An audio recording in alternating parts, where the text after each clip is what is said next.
अस्सलाम वालेकुम एवरीवन, क्या हाल सबका। डे 3 एंड हुआ और बांग्लादेश ने जो फाइट बैक की है उसकी दाद देनी पड़ेगी। क्या ज़बरदस्त फाइट बैक की है। मुझे लग ये रहा था कि आज डे स्टार्ट होगा तो पाकिस्तान बॉलर चढ़ दौड़ेंगे, बहुत अच्छी बॉलिंग करेंगे, बहुत ज़बरदस्त बॉलिंग करेंगे, बांग्लादेश को चारों हाथ चित कर देंगे। लेकिन आज जो बांग्लादेश ने बैटिंग स्किल्स दिखाए, जो ज़बरदस्त बैटिंग की, 93 किया शादमान ने, इस्लाम ने, बहुत ज़बरदस्त बैटिंग। आई थिंक 12 चौके मारे, ज़बरदस्त बैटिंग की। आई थिंक यही बैटिंग रिक्वायर्ड थी बांग्लादेश से। Yes, as a Pakistani fan आपका बहुत दिल चाहता कि जी पाकिस्तान जो है वो बहुत ज़्यादा चढ़ दौड़ता बांग्लादेश पे। लेकिन बांग्लादेश के शादमान ने 93 किया। थोड़ा सा अफसोस है क्योंकि जब भी 90 में, हमेशा ही वीडियोस में कहता हूँ, पुरानी वीडियोस में भी, अभी भी वीडियोस में, कि जब कोई प्लेयर 92 क्रॉस कर जाता है ना तो उसका 100 करना बनता है। लेकिन बॉल बड़ी ज़बरदस्त करा दी, बॉल बड़ी ज़बरदस्त हो गई जो बोल्ड हो गए, तो बड़ा ही अच्छी। लेकिन शादमान ने जो है वो सेट किया। उसके बाद जो 50 से 4 लोगों ने 50s की, शादमान की तो 50 अंदर इंक्लूड थी। उसके बाद रंदाज ने 52 किया, मुशफिक रहीम ने 55 किया, मोमिन अल हक ने 50 किया। तो बहुत ही अच्छी पोजीशन पे है। यस, 316 स्कोर है, 132 स्कोर अभी रहता है। 132 स्कोर बहुत स्कोर होता है अगर आप ट्रायल पे हो, अगर आप पीछे हो, अगर आपके ऊपर हो। अगर कल पाकिस्तान आके अच्छी बॉलिंग कर देता है तो वो भी बड़ी ज़बरदस्त हो जाएगा। लेकिन आज का दिन आई थिंक अगर दिया जाए तो फाइटिंग बांग्लादेश पे जाता है, क्योंकि चाहे प्रोफेशनल लाइफ हो चाहे पर्सनल लाइफ हो, हमेशा याद रखें आपको फाइट हर रोज़ करना पड़ेगा। आपको हर रोज़ जो है वो बताना पड़ेगा कि आप जो हैं you deserve a spot in somewhere. चाहे आप स्कूल में हो, चाहे आप कॉलेज में हो, चाहे आप यूनिवर्सिटी में हो, आपको फाइट करना पड़ेगा। और यही चीज़ की आज बांग्लादेश टीम ने बहुत अच्छा फाइट बैक किया।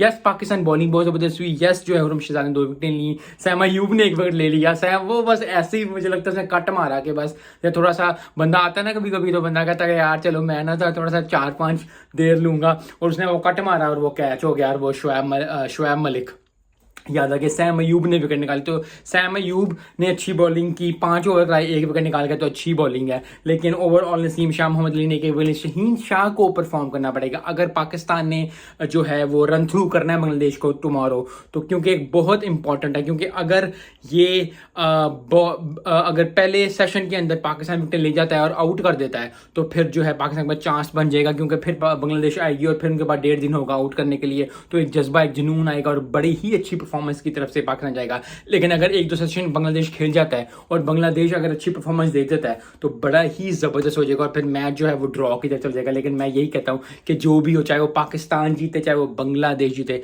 रिजल्ट ओरिएंटेड मैच होना चाहिए। अभी तक पाकिस्तान की फिर भी एक फर्म पोजीशन है टेस्ट मैच में, क्योंकि 132 स्कोर, जैसे मैंने आपको कहा, बहुत ज़्यादा टफ होता है। चौथा दिन चलेगा, ज़बरदस्त चलेगा, चीज़ चलेगी, अच्छी चलेगी। बारिश ना हो तो 2 दिन के अंदर अगर पाकिस्तान आउट कर लेता है पहले सेशन के अंदर, फिर 2 सेशन के अंदर फिर और परफॉर्मेंस। लेकिन शहीन शाह अफरीदी को स्टेप अप करना पड़ेगा, क्योंकि आप मेन बॉलर हो, आपको स्टेप अप करना पड़ेगा। यस, बैटिंग पिच तकरीबन बन गई है, बहुत अच्छा स्कोर हो रहा है, सब 50s कर रहे हैं। लेकिन एक नए जज्बे के साथ, एक नए जोश और वल्वले के साथ शहीन अफरीदी को आना पड़ेगा, सारे पाकिस्तानी बॉलर्स को आना पड़ेगा, उसके बाद जीतना पड़ेगा। क्यों? क्योंकि बांग्लादेश बैटिंग जो बहुत अच्छा परफॉर्म कर रही है, बहुत ज़बरदस्त है। अभी भी जो है उनके पास अच्छे हैं दोनों बैट्समैन जो सेट हैं, तो बड़ा ही अच्छा हो जाएगा। लेकिन वही बात है कि रिजल्ट ओरिएंटेड मैच होना चाहिए, क्योंकि दोनों टीम्स, मैंने पहले भी वीडियोस में कहा था, मैं अभी भी ये कहता हूँ कि दोनों टीम्स अगर ड्रॉ की तरफ जाएंगी तो दोनों किसी को होगा कि यार क्या हो गया, रिजल्ट ज़रूर निकलना चाहिए। मिलते हैं नेक्स्ट वीडियो में। अस्सलाम वालेकुम।